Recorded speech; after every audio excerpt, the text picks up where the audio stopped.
Namaste, everyone, and welcome to the 12th and the final day of Reinventing Relationships, the workshop being organized by Divine Feminine Sangha. And today, I would like to express our deep felt gratitude to Patricia and Pranahita for creating this beautiful platform where we have been learning about different relationships over the last 11 days. And today, I'm extremely privileged to welcome our guest speaker, Saroja Ma'am. Saroja Gullapalli is an engineer by profession and a former senior corporate professional from an MNC in Melbourne, Australia. She's also the founder of Beyond Your Mind Foundation and Crystal Corner Children Academy, Saroja's self-empowerment platform, and Saroja's holistic living and awareness counseling program. Saroja Ma'am is also an award-winning motivational speaker, self-empowerment coach, and holistic counselor. And in addition to all this, she's also written a beautiful book by the name of The Red Rose. She has received multiple accolades, and one of them is the Victorian Multicultural Award for Excellence from the Australian government in recognition of her meritorious service to the community. She's also received the Brahma Vidvani Mani at the spiritual conference at the Mahila Dhyana Mahachakram in Kartal, India in the year 2019. She was the chairperson of the International Conference on Integrating Spirituality and Holistic Living in Organizational Leadership in the year 2015 in Chicago. As part of her community work, she has conducted over 500 workshops and sessions across Australia and various parts of the globe in the last 15 years. You can find all of her workshops, videos on the YouTube channel, Saroja Self-Empowerment Workshops. And she has been running enormous support groups across Australia and abroad too. I'm extremely privileged to have Madam today with us. Ma'am, take over and please enlighten us on the topic of holistic relationships. Thank you. Thank you very much, Sri, for giving such a great introduction. I'm really blessed to be on this platform. My humble pranams to all the organizers of this platform, starting with Pranahita, who has started this Divine Feminine Sangha, and all the women who have been here behind her. Such a great program that she has initiated for this last 11 days, and I think today is the 12th day, on relationships. And no matter how much you talk about this topic, it always remains a mystical, a complex word in the human minds. So, my dear masters, when Pranahita Madam came to me and said, Madam, which aspect of relationship would you be addressing? I thought, I do not want to pick one aspect of it. I might as well cover it all. So today, masters, what I'm going to really share with you is about holistic relationships. So you might wonder, what is holistic relationship? The word sounds quite good, but exactly what is it? So my dear masters, let's talk about this holistic relationship a little bit more further. Holistic relationship, there are two words in it, masters. Holistic and relationships. Let's start digging into it step by step so that it becomes a little bit clearer why we have picked this topic of holistic relationship. The holistic word means complete. It means covering all aspects of a being. In other words, we say it's a 360-degree coverage. So when you talk about a human being, and that's what we are talking about, holistic means all the aspects that cover every part of the relationship of a human being. So that is what holistic word is. So I said there are two words in today's topic, holistic and relationship. So now that we have talked about what holistic is, let's focus a little bit on what relationship word is, masters. If you go to, or if you Google it or look in a dictionary, relationship word means the way in which two or more people or things are connected, or the state of being that connectedness, or the way they behave towards each other. Masters, for 1 second, let's just pay a little bit attention on what this definition is saying. Relationship does not mean the connection between just two people, masters. As the definition stands, the way in which two or more people or things are connected, and then the way they behave towards each other, that's what relationship is. But whenever we talk about relationship, masters, we only talk relationship between two people. That is only a small part of what this relationship is. And that's why today the topic is holistic relationship. Let's look at this word relationship from every aspect to understand what the true meaning of this is and how far have we really understood this, masters. So today we're going to talk about what are the aspects, because I did mention holistic means covering all aspects of a being. So let's go a little bit deeper into it and understand what are those different aspects. Not only that, so first, let's find out the different aspects so that we know what the holistic part is. And then, how do we behave towards each of this aspect? So why do we want to know how do we behave? Because let's go back to my definition again. Relationship means the way in which two or more people or things are connected and the way they behave towards each other. So if we have multiple aspects, then that means we have a relationship with each aspect. And if you have a relationship with aspect, then we need to understand what is our behavior towards that aspect. Only then can this topic be complete and can we understand what is holistic relationship. So masters, let's start listing down all the aspects that we can think of from this perspective of a human being, right? So if we start to divide this broadly, there are two environments, masters. One is our internal environment and one is the external environment, isn't it? If you look at yourself, there are only two environments. We always talk about this. One is the external cosmos and one is the internal cosmos, isn't it? There's a whole cosmos inside us. So let's make it very simple and try to connect it with those things that we have been talking about. Otherwise, all those things that we have learned so far in our self-discovery won't make any sense, masters, isn't it? Spirituality or the journey of self-discovery, everything is intertwined, masters. So whenever we talk about a topic, we should make sure that whatever our understanding has been so far is well weaved into the topic that we are discussing about.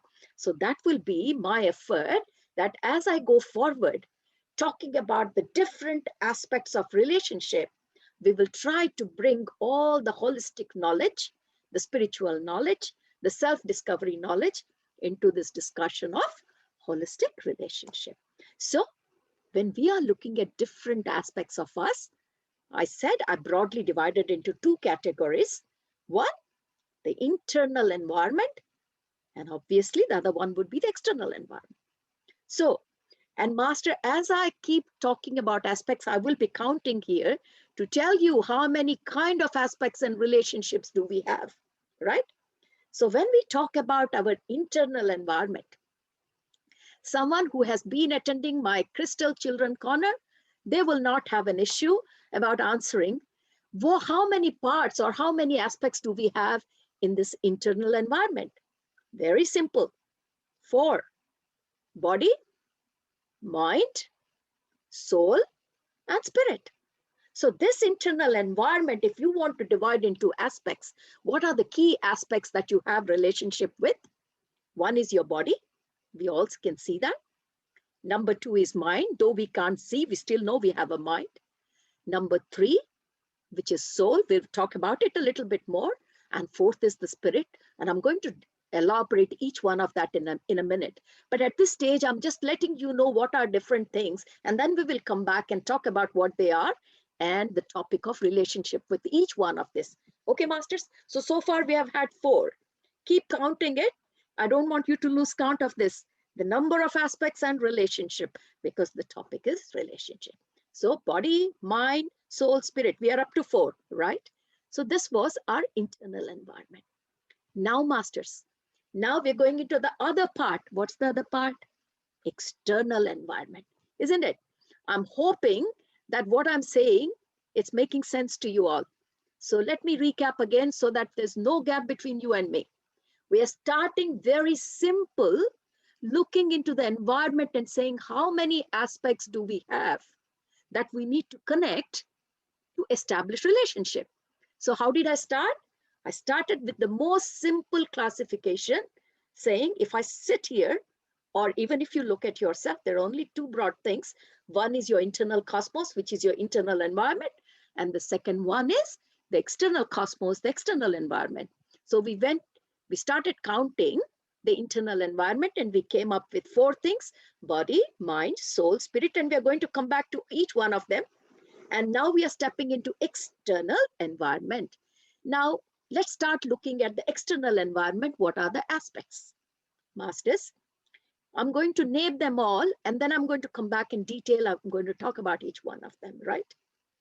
When you look at external environment, then the whole external environment, which is the major cosmos that we are a part of, it starts with, now your count is number 5, the emptiness or the void that we call Shunya, which is the unmanifested universe, which is the field of infinite possibilities from which the whole creation has emerged. So you can't be separate from that because you're part of that, isn't it? So definitely you need to have relationship with that. So number 5 is that emptiness. And my dear masters, all those people who are with me on the journey of the 1,000 seeds of joy, we've been talking about this emptiness, void, and shunya in great detail in the last 5 classes, isn't it? So whoever has been with me on that journey, at least those people should not have questioned, what is this 5th aspect Madam has brought?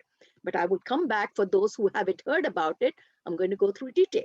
So masters, we have 5 totally so far. Let's move on. What more do we have in external? So when I talked about the external cosmos, I started with the emptiness. What else do we have? I just now said, from the unmanifested universe, the field of infinite possibilities, comes out the manifested universe. So let's look at manifested universe. Is it just one or has it got more? Masters, the manifested universe, we are all quite experts in that. So before we talk about our expertise, let's start looking at how many kinds of manifested universe we have. What is manifested universe? It is the creation that has sprung out of the emptiness, isn't it? So when we talk about manifested universe, you have 2 parts underneath that. One is the visible creation, which is the matter, and the other one is the invisible creation, which is still not manifested as matter, but it is in the form of your energy world, your light world, all the subtle energy creation, right?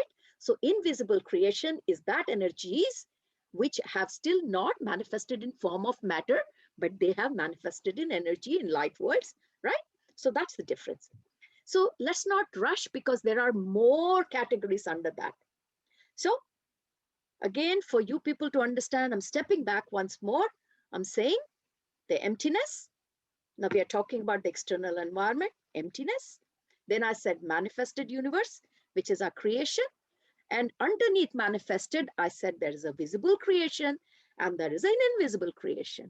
Now we have to hold on, masters, because this visible creation, though it seems like just one word matter, the visible world that we deal with is called our nature. But you know, masters, the irony, We human beings don't think we are part of the nature. So you know how we say the nature and then there is us. We never think, or we have never been thinking for eons that we are part of the nature. So we always think in our minds that there is this nature and then there is this human beings, because we are quite intelligent species. So we don't feel that we are part of this nature, isn't it, Master? That's the problem, basically. So when we talk about this so-called nature, right? So if we start counting in this visible creation, what did I say? There is a nature and then there is us. Us means we people. So emptiness was number 5. Number 6 is us people. And when you start looking at all the nature around us and you start counting, Masters, what do we see in the nature? We all have been talking about nature so much since untold story of Sita wisdom sharing, isn't it? So the first and foremost thing that comes into our mind is our Mother Earth, the Mother Earth that we live on, we live with. Of course, we don't understand that we live in harmony with it, but at least we understand Mother Earth. So if we human beings were number 6 aspect, Mother Earth becomes the aspect number 7. Then you have your mineral kingdom, number 8, plant kingdom, number 9, animal kingdom, number 10. So Masters, I've been counting since we started looking at all the aspects of this holistic relationship. And so far we have got 10 aspects, right? So we have covered all the visible creation. But I said there is invisible creation. So that is number 11. I have kind of lumped everything into invisible creation, you know, the light and the energy and all one. So anything that you can't see with your naked eye, I've just lumped it together as invisible creation. So even if I broadly classify all these Masters, minimum 11 aspects. When I say holistic, if you start counting, we could count at least 11 aspects of us that we are connected with. So quickly, let's look at the numbers of this 11: body, mind, soul, spirit, which is part of our internal. And now as we move to external, number 5, the void, emptiness. Number 6, us human species, we never want to be part of the nature. So whenever we say visible creation, we say we, because this is our story of relationship. So number 6, people. Number 7, Mother Earth. Number 8, mineral kingdom. Number 9, plant kingdom. Number 10, animal kingdom. And number 11, all that invisible creation that has been manifested, but you can't see with your naked eye. So we have counted 11, and nothing is alien to us, Masters. All that I have just mentioned is everything that we have been talking about since months, since years, right? So whenever we talk about relationship, how come we only talk about relationship between people? It's always my relationship with my mother, my relationship with my husband, my relationship with my spouse, my relationship with children, my office colleagues. Because we human beings think that this is the only part of creation that matters. Which part? That we are human species. That is so important that we do not feel that we are connected to anything else, Masters. Only when we step on the self-discovery journey that we slowly start listening that there are more than just human species, and we are really intertwined very well with every aspect that I have talked so far. And that's when we realize that we don't exist in this creation all by ourselves. But selfishly, whenever we talk about relationship, Masters, because I have been following this relationship topic since the day it started, the discussion is mostly around interpersonal relationship. My dear Masters, let's burst our own bubble. Let's not give so much self-importance to this human species alone, because just today we counted, we are one of the 11 aspects that we live with in our so-called life, Masters. So if we are one of that 11 aspects, why do not we talk about our relationship with the other 10 aspects that I have just listed out? Why it has always to be just that one aspect, which is human beings, which we never even feel that we are part of anything, and we like to live in isolation. If we are living in isolation and we think we are so important, then masters, we should have worked out our relationship very well because we're very intelligent. However, the current state of affairs is the relationship that we are working on so hard, we haven't even learned the ABCD of it. What is ABCD? The rule 101 or the basics of it. We do not know why relationships are failing. We do not know what is the key to building relationships. Because masters, as I said, we want to live in isolation in this creation, thinking nothing matters to us. We are the only species and we only matter. That's how we have lived, masters, ignoring everything, including the nature that we are integral part of. Nothing is separate, masters. Everything is intertwined like fabric and threads. What is fabric? Fabric is a cloth. And what is fabric made of? Made of, the threads. If you pull a thread, if you take out a thread, and if you start looking at the thread and thinking why it is not serving the purpose of the fabric, it won't. Because the purpose of the fabric can only be served when all those threads are properly intertwined and are in the place. If you pull out a thread, or if you just look through a magnifying glass on a particular thread and wonder why it is not doing the job properly for what it is meant, it won't, masters. That is exactly how the human species or we are dealing with our lives. We want to be in isolation with everything around us. We have closed we have put blinkers, we are digging our head into the sand like ostrich, and we think nothing exists. That's exactly what we are doing when we are looking at our relationship from only people's perspective, masters. So if we want to understand the exact way why these relationships are not working or how they should work, we need to understand the other 90%, because this aspects of 11 aspects that I showed you, out of that, this people part is only one, which is less than 10%, masters, of who we are, where we stand in this creation. So let's understand the other 90% of who we are, and that will fix the 10% that we are trying to make sense, masters. And that's the reason I had to go back and start listing everything, because all those 11 aspects that I listed, masters, is part of us, or we are part of that. If we are part of something, then how can we ignore? You can't, because there is already a connection. Where there is a connection, you need to understand how to respect that connection.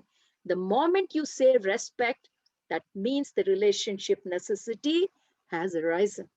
So that was the reason why I was defining what relationship is. Relationship is not between two people, just two people, masters. Relationship is between two aspects. One of that aspect can be human being, but the other aspect, we have lost the plot, and we think that both the ends need to be human beings to have a relationship.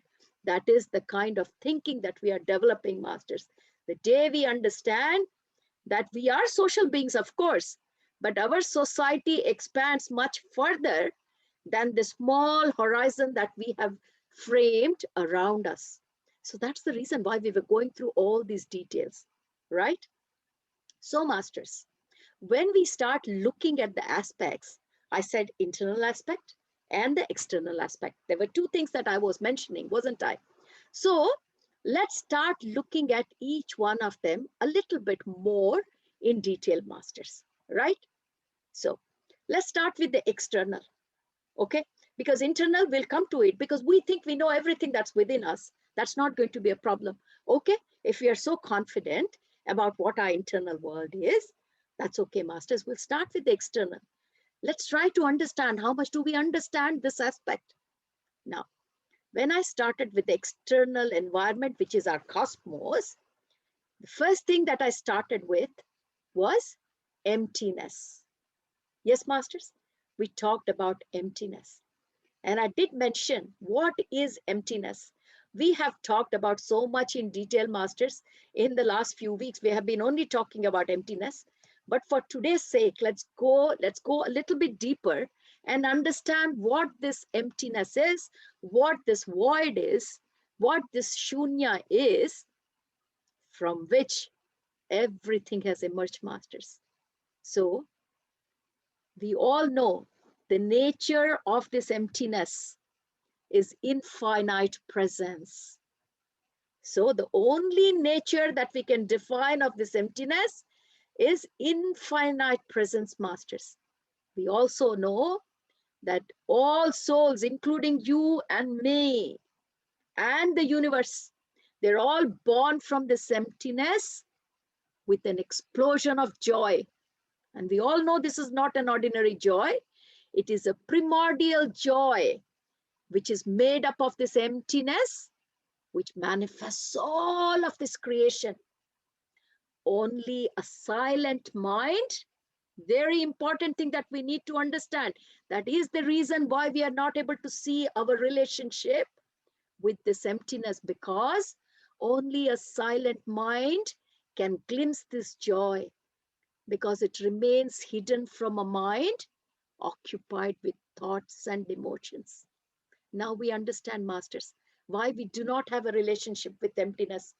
Though we are claiming that we have all come out of this emptiness with an explosion of joy, but only a silent mind can glimpse this joy, because it remains hidden from a mind occupied with thoughts and emotions.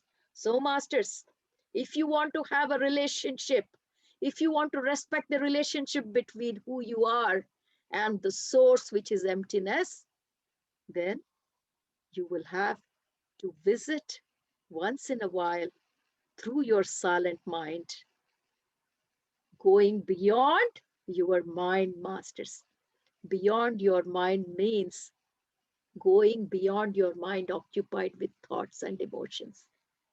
When you go beyond your mind that is occupied with thoughts and emotions, that is when you reach the silent mind, the sense of who you are.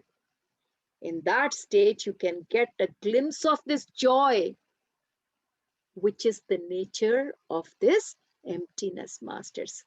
So while we are knowing what this emptiness, I'm also talking about how do we rejuvenate the relationship between you and this aspect. As the infinite emptiness expands into higher vibration of itself, that is how creation starts, masters. It creates the contrast of what emptiness is not. See, the whole creation is a contrast of this emptiness. And from that, we have come out as a contrast, masters. How? As descending levels of consciousness. From that high vibration, slowly, everything is coming out like matter. For that, the vibration levels have to descend. Then, what is made out of it? The soul consciousness, the body consciousness, the mind consciousness. Everything comes out of that infinite consciousness. So these descending levels of consciousness, they are like dreams within dreams, isn't it? We're saying everything is coming out of emptiness, the souls and the universe, and that descending levels of consciousness is the creation for the soul, and then the next level in that is body and the mind. So it's like dream within dream. If you have seen the movie Inception, you will understand how confusing it is to be in a dream, which is part of the dream. Everyone should watch the movie Inception. It is a fantastic movie. It gives you such a great spiritual understanding. So, masters, what we are discussing, it's like dream within dream, while emptiness itself is beyond this dream of consciousness. The soul sensations and all the soul feelings that we have. What are soul feelings? We did talk about it. All that primordial joy that we have been talking about, When we are in this body, we can't see the true form, but we can see it in a glimpse, like abundance, joy, different ways. So these are the soul sensations. These soul feelings and sensations, they're merged into soul consciousness, not in the physical realm, but when you leave the body, then you can feel this soul bliss, like soul feelings. But then the separation between the soul feelings and body sensation, it occurs in the physical realm, and hence we find it very difficult to distinguish between, is it a soul feeling or is it a body sensation? But when you're not in this body, you understand the soul feeling so well, masters. And that is the reason that when you are in the physical realm, it is so difficult for you to establish that relationship with that primordial joy, which is the true nature of emptiness from which you have merged. So, masters, the first aspect that I was talking to you of this external cosmos, the primary one is emptiness. And how do you cherish your relationship, masters? You cherish your relationship by understanding that when you are in your physical realm, it is very hard for you to establish that connection. But once you know about it and you know the ways and means to reach it, once in a while, you make the effort to go beyond your mind that is occupied with thoughts and emotions, because through that silent mind, you have that healthy relationship with that emptiness. So, masters, the first one, which is emptiness, we have just talked about that aspect and the relationship as a human being that we need to have with this emptiness, right? Now let's come to the next one. What did I say? In the external cosmos, I said there's emptiness, and then I said manifested universe. So emptiness is unmanifested universe. It's a field of infinite possibilities, the quantum field of possibilities. That's what this emptiness is, right? But now we are talking about manifested universe, which is manifested creation. And the first part within that is visible creation, which is matter, which we all can see. Now let's see the aspects and the relationship that we need to have with them, right, masters? Just now we said, just when we started the topic, that this visible world, the so-called nature, the first and foremost thing that we need to be aware of, masters, the most important aspect is our Mother Earth. We have called our Earth, our planet, Mother. There is a reason behind it, masters. This is not a dead planet, masters.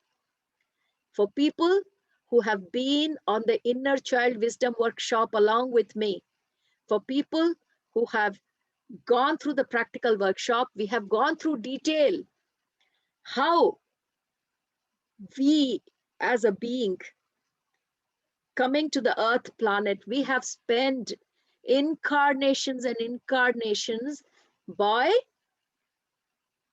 giving part of the consciousness to Mother Earth to make it a live planet. So this Mother Earth that we see is just not mud and rock and water. No, masters, it is a live planet, because the consciousness that our Mother Earth shares is our consciousness. I don't know how many of you remember the story of how the consciousness started on Mother Earth. It's a long story. I'm not going to repeat all that. But what matters for today's relationship is we are the beings who came to this planet and we shared our consciousness with Mother Earth because we didn't want to live on a dead planet that doesn't have life, that doesn't have consciousness. So the consciousness that our Mother Earth has is our consciousness, masters. So we think we can only have relationship between two people. And what does people, why people? Because people have life, that's what we think. What is life, masters? Life is nothing but consciousness. If there is no consciousness in that person, there is no life. So from that definition, your Mother Earth is also a being. It has got your own consciousness. Then where is your relationship and where is your nurturing of relationship with Mother Earth? Why have we forgotten our Mother Earth for eons? Why is it that only now that we have woken up, Thanks to all those great books and wisdom that has reminded us that if we want to work on relationship, then more than inter-people relationship, the first and foremost responsibility is to our Mother Earth, that we need to maintain relationship. Because masters, if this Mother Earth does not maintain that balance of the chemicals that it has, of the lava and volcanoes that it carries within, to make sure that the right temperature is it on its surface so that we human beings have an environment to live on, we can't continue the life, masters. If you had attended my session on Mother Gaia, we went into the great detail about the scientist version, the hypothesis of how Mother Earth is regularly working to keep everything regulated to the optimal condition for whom? For us, masters. So what is the kind of relationship we need to have with Mother Earth? First of all, we need to understand that the planet that we are standing on is not a dead planet. It is a live planet which shares our consciousness, masters. And people who have attended my workshop called Ascension, they know what is happening to us and Mother Earth. The same consciousness that we came here with, we shared with Mother Earth. Mother Earth is happily moving along on the path of evolution, and we as a human species are stuck into the third density. That's a different story, masters. We are stuck because of our own complexities, but our Mother Earth, how can we not understand the relationship? We are always caught selfishly between our relationship. What about our relationship with Mother Earth? So once you realize that Mother Earth is a live, conscious planet, obviously you will start looking at your relationship. What is relationship? Again, going back to my definition of relationship, behavior. How do we behave with Mother Earth? Masters, when you walk on Mother Earth, do you feel the connection between you and the mother? Or you just walk because you have to walk and do your job? When you lie down on the grass, do you really feel that there is an energy exchange going on between you and the Mother Earth? How many times have you sat on the ground thinking, Mother, you are giving me everything, so thank you very much. Have you really paid gratitude from the bottom of your heart, masters? No. We're all learning now, masters. Centuries and centuries we have been living on this planet thanklessly. The children in the Crystal Children Corner, when we teach children about nature, about what our Mother Earth is, we have tears in our eyes that we didn't have anyone to teach us. Nobody told us when I was young that, you know, when you sit on Mother Earth, there is an energy exchange going on between you and Mother Earth. What kind of energy exchange? Mother Earth is taking all your negativity. Mother Earth is taking all your energy, which is depleting, and giving you positive energy to move on. Only mothers can do that. Only mothers can let children hit them but still love them.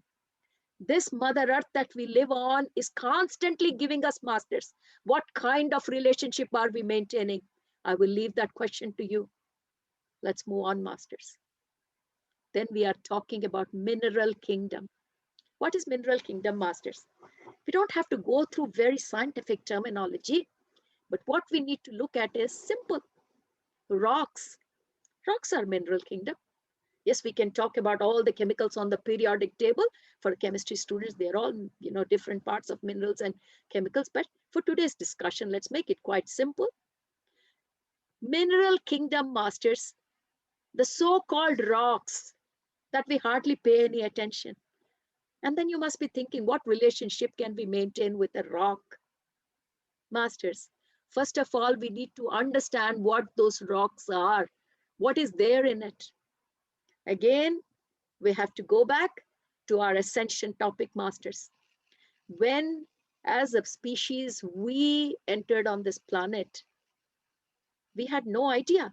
We were all light beings. We had no idea how life was going to be on this planet.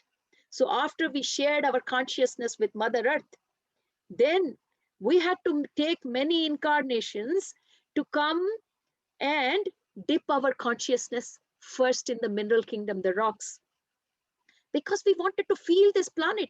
Even before we came as a human being, we need to understand what this planet is like, because for our survival, we need to understand, we need to adapt. So our adaptation started with mineral kingdom.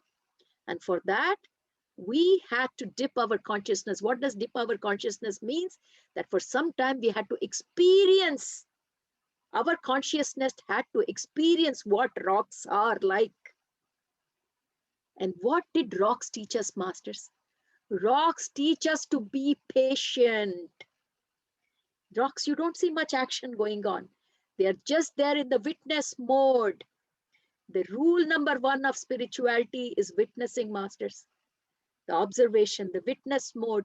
And that's what we learned by dipping our consciousness into those rocks. And that is the first density consciousness. We all talk about ascension. Since last year, since the COVID, time has started, so many workshops on ascension. We are all talking about awakening, progression, evolution. What is this, masters? If you really step back and try to understand, when the consciousness evolves, it evolves in densities, it evolves in dimensions. The first density consciousness that we experienced was through rocks. So rocks are not dead, masters. They have our initial consciousness, which is singular in nature. Masters, these words may be difficult for you to understand, but at least make an effort to understand. We dipped our consciousness in the rocks to understand that. So the first density of consciousness, it represents the consciousness of all this physical stuff of the universe. Very important for us to understand that. In the rocks, there is first density consciousness. They are not inert substance, master. Inert means no reaction. No, they are not inert, but it is a specific form of consciousness. As planets form, the elements create a collective consciousness that becomes the consciousness of a planet, masters. That is how the rocks started. So the consciousness at this level of the rock is not singular, masters. With humans, we have singular consciousness. That means we have a separate, we are bubbled into our own consciousness through our body. But whereas when we talk about rock, it is not singular. It's like a consciousness in plural form. And then, so let's finish this first, masters, and then we will move to the next plant kingdom. So in my topic, when we are talking about nature, we just look at the rocks and we see what is the connection that we need to remember, masters, that part of our consciousness lies in that rock. And that is from where we have evolved. Our evolution started from the rock. That is where our first density consciousness started. So whenever we look at the rock, we need to remember the process of evolution of consciousness. We need to remind ourselves that consciousness teaches us the Sakshi mode, the witness mode. And what is that witness mode, masters? All these actions that we do is only in the body form. There is that witness within each one of us who is silently aware and watching everything that is going on. And that is the relationship which we have with rock, which we need to remind ourselves, masters, right? Then we have the animal kingdom, masters.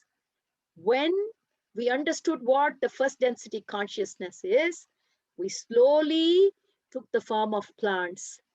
And when we again came into plants as part of evolution, that was our second density consciousness. And what did we learn through this second density consciousness, masters? Through this second density consciousness, we learned how to breathe.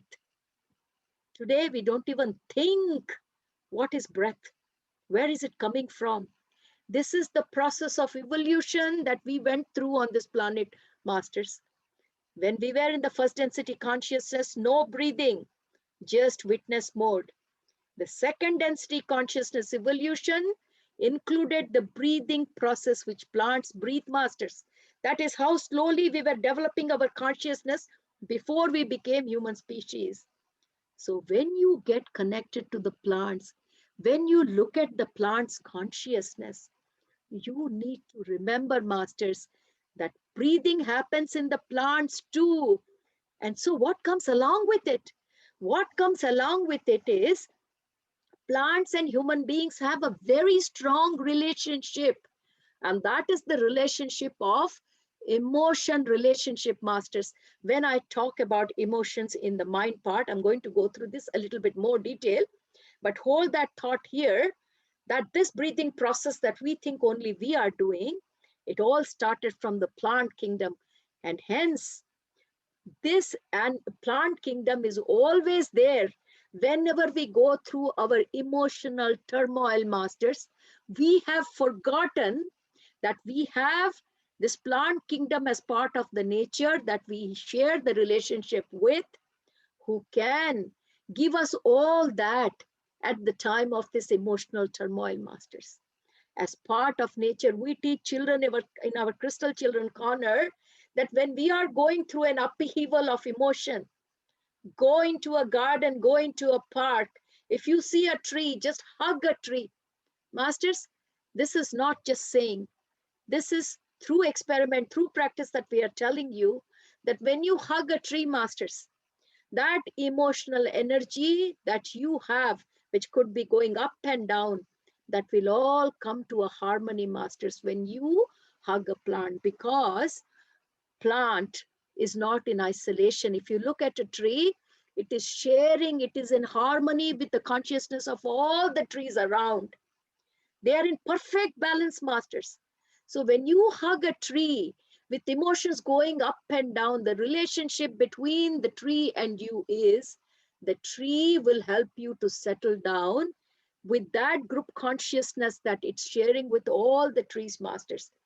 What we are talking here about is just not inter-people relationship.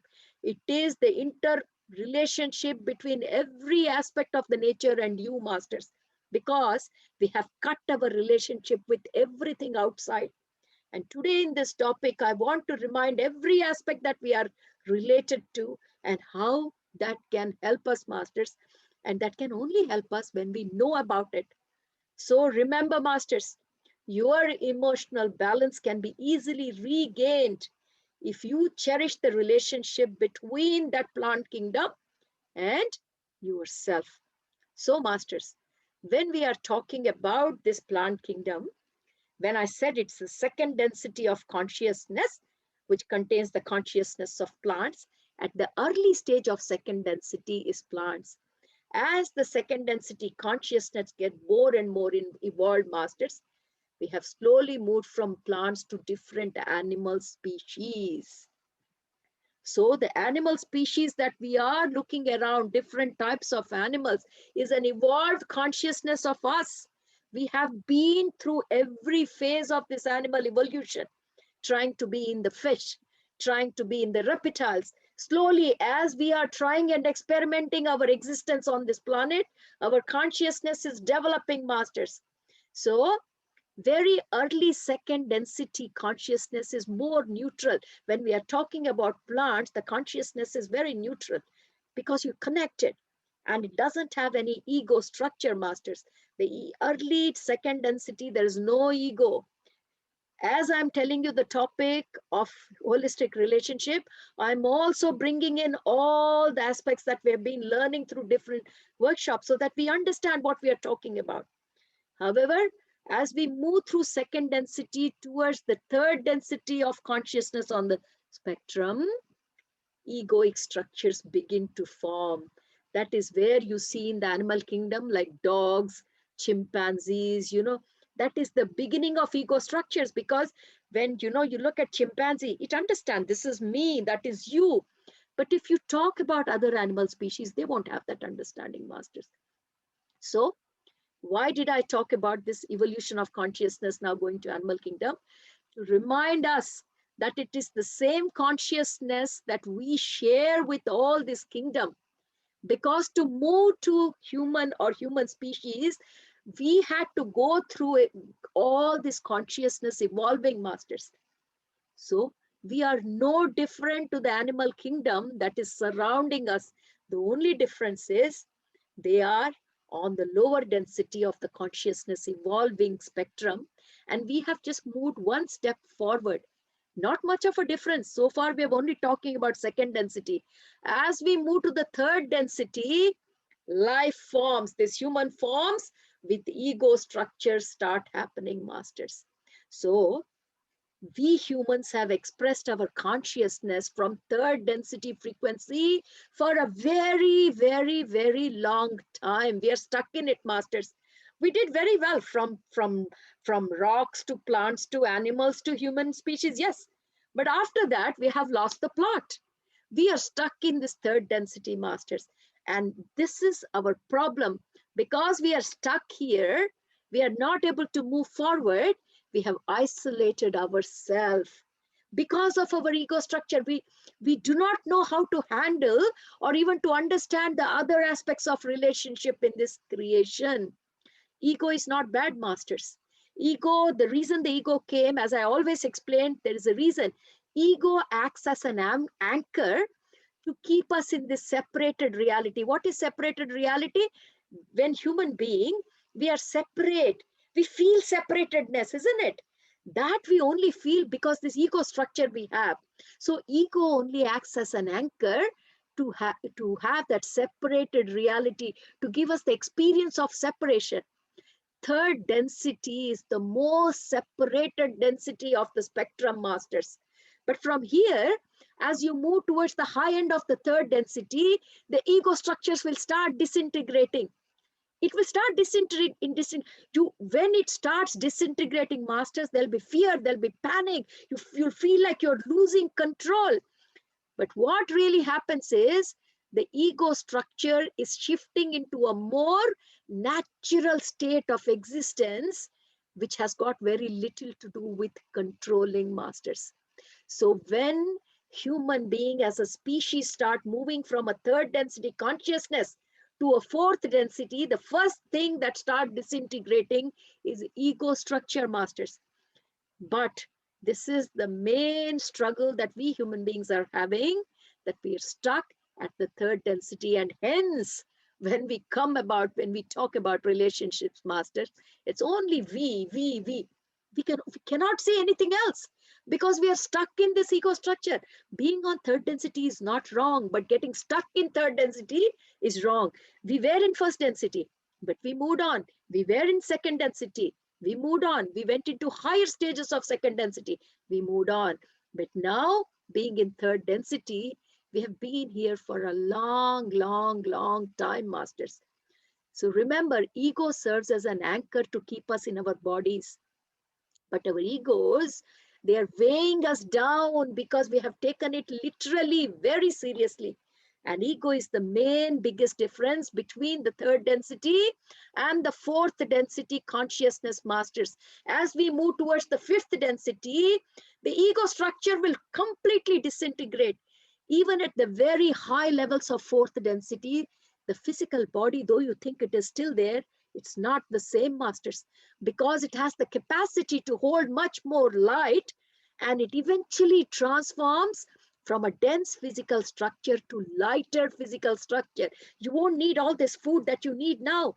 With very little food, and sometimes with no food also, this body can very well survive with that progression of that evolution. And as you move into the lower levels of fifth density, masters, the ego begins to move away from an individual identity to a group identity. Remember, masters, from an individual identity to a group identity. That is why in meditation, repeatedly we are saying, visualize the group consciousness, visualize that you're all connected, because this is where we are stuck, masters. We are stuck in individual identity. So whenever we talk relationship, we only talk about inter-people relationship, interpersonal relationship. This is our world. We don't want to talk relationship between me and my mother-in-law, relationship between me and my teacher, me and my husband. Why? You think you are the only species that is existing in this planet? Yes, you are thinking. Why? Because of this problem, masters. We're stuck in the third density. We are taking ego very seriously, and we are stuck in the individual identity. And the time has come. We need to understand all these aspects that I'm talking about so that we can release ourselves from this individual identity to this group identity. And as we move on in the spectrum of this consciousness from high fifth density to sixth density, the idea of singular identity. What is singular identity? We call in Telugu Bhinnatvam. The idea of singular identity will diminish even more, because at this point there is no more anchor, masters. There is no need for you to stay in the physical body. So ego is not required as an anchor, because there is no physical body. By the time you have moved into sixth density, bodies are no longer required. And moving into the sixth density is where you start to find group consciousness. You know, all this channeling that happens in group, masters, from this is the dimension that the channeling happens. Why did I tell you about all this, masters? Why did I tell you about this ascension? Because we need to understand, masters, we are thinking we are separate. We are not separate, masters. We are part of everything that I talked about. The only reason that we are not able to get out of it and see our relationship is because of our complex ego thinking. We're stuck in the third density. So remember, when you look around, there is a visible creation that you can see, and you have connection with every aspect of it, because it's your consciousness that has developed from the mineral kingdom to plant kingdom to animal kingdom. And most of all, this Mother Earth has got your own consciousness. It's not the dipping consciousness. It's a part of you that has evolved along with you in the Mother Earth. Remember that, masters. So that's the visible creation we talked about. Then I said, there is an invisible creation, the energy world. Masters, as long as you think you are the physical matter, you never pay any attention to this energy world. You have any problem, you're trying to fix it at the physical level, because your relationship is only with the body. You cannot see anything more than that. So for you, even the perspective of having an energy world does not exist. Only through your inner journey, when you start understanding that whatever is visible is only a spectrum, a part of the spectrum. It is the gross matter that you're able to see, but there are subtler energies that exist, but you can't. When you get that understanding, masters, then you slowly start opening up and understanding that whatever you are able to visualize or whatever you're able to see as visible creation is only existing because of that invisible creation. What do I mean? I mean that this physical world that is here is as a result of that invisible energy world that exists. The gross world that is existing, the backbone is the subtler worlds, masters. So to make it more meaningful, so now we have talked about all the external aspect and the relationship. Why? Because if you don't want to have relationship, the relationships are not going to break. But if you don't look after relationship, what will happen, masters? You will not be able to cherish that relationship. For example, husband and wife, there is a relationship. Yeah, you both are married, you are into a relationship. You might just close your eyes and say, no, I'm not related. What will happen, masters? You will live in the same house, but that part of the relationship will slowly rust. And a rusted relationship doesn't look good. Why? Because it does not serve the purpose of that relationship. So unless we understand the aspects of relationship, we will not be able to nurture those relationships. When we come to internal environment, masters, I'm mindful of the time, so I will try to wind it up as quickly as I can, but I still need to finish this topic. So we talked about external aspects and relationship. When we talk about internal aspects, masters, where do we start with? Body. We understand body aspect very well, masters. We have done PhDs in body because we understand, the only thing we understand is body, isn't it? But have we paid a little bit of attention of this body? Anything, any information that is coming in this body is through this 5 senses. We all know 5 sensory organs. And masters, if you really want to have a good relationship with this body, because that's the most important thing. That's what we think it is. We're spending so much time on looking after the body, going to the gym and makeup parlor. At least we need to understand how to keep it well, how to have a good relationship. So how do you have a good relationship with your body, masters? Awareness.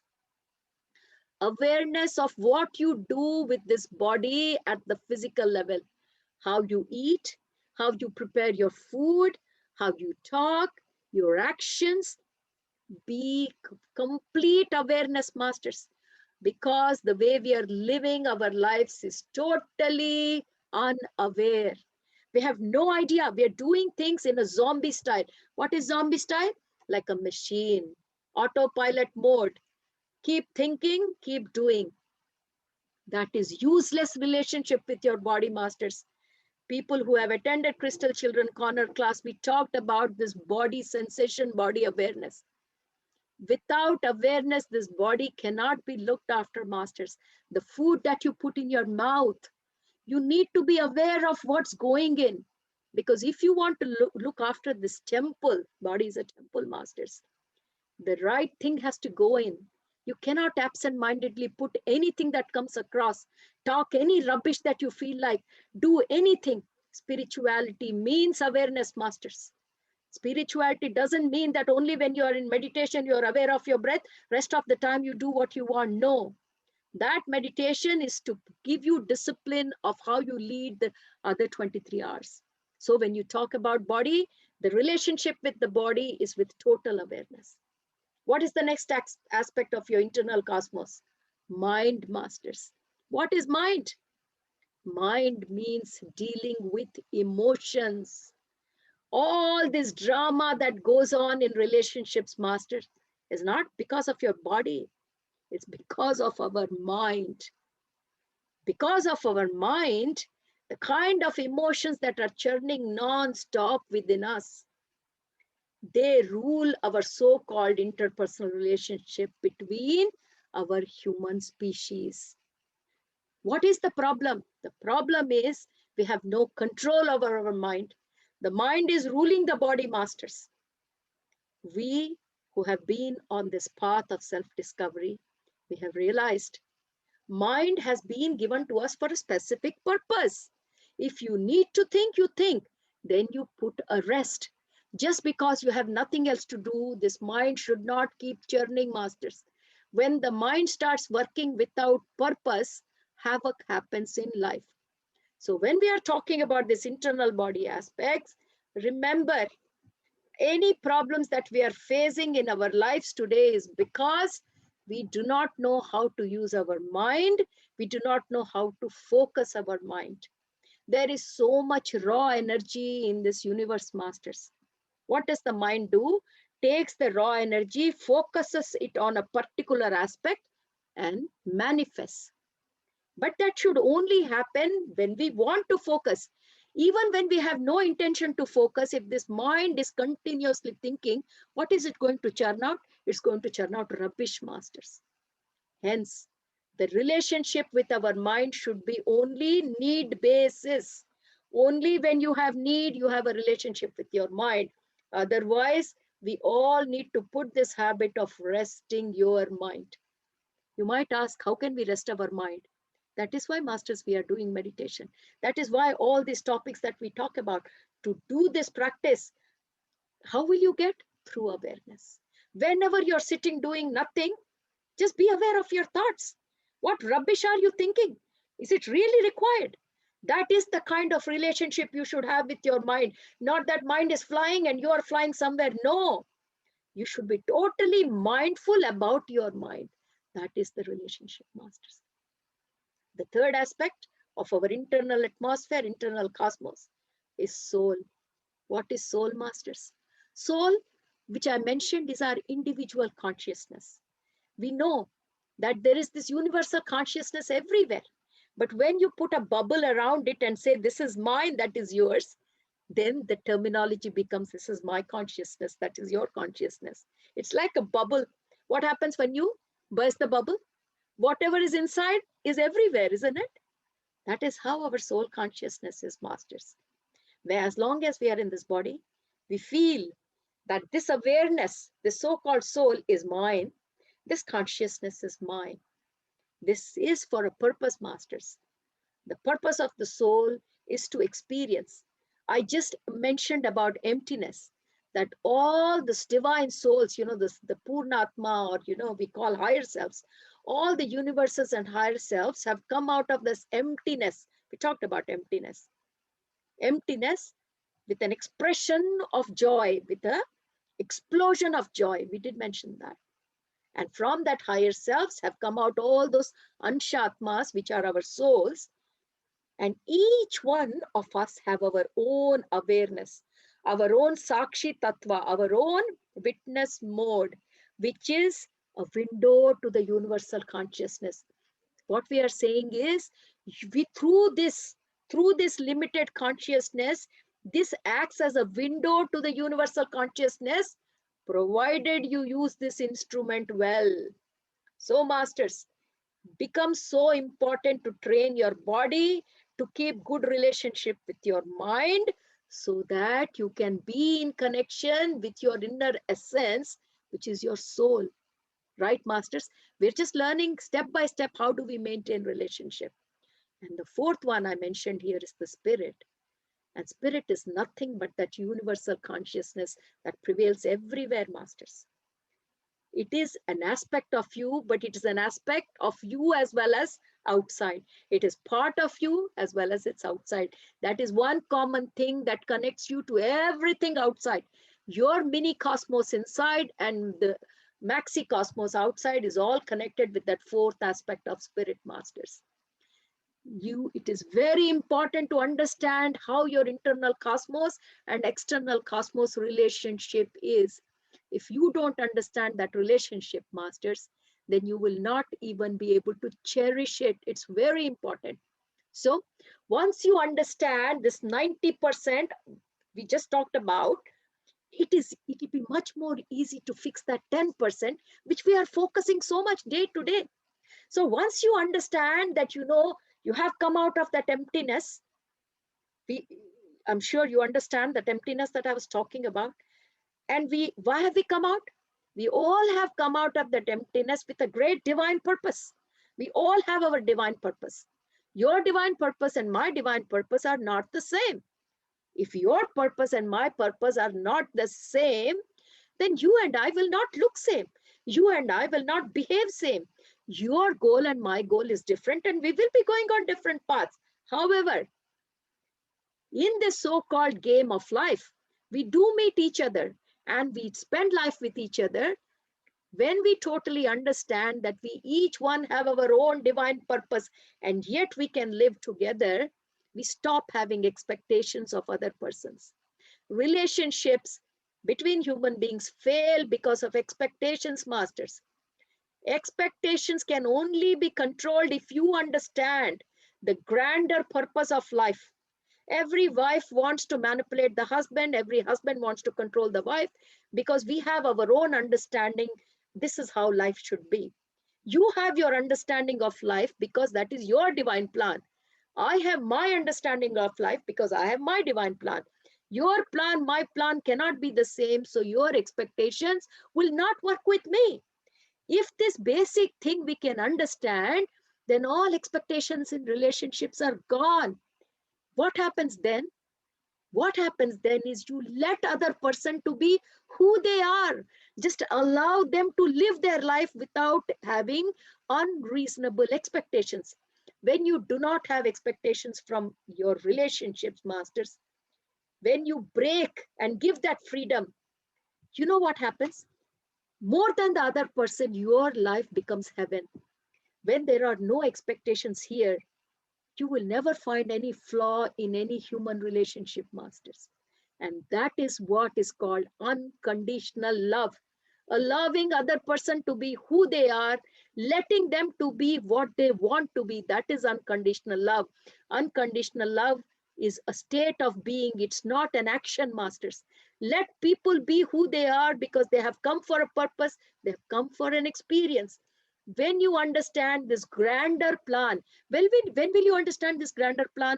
When you understand that there are other aspects.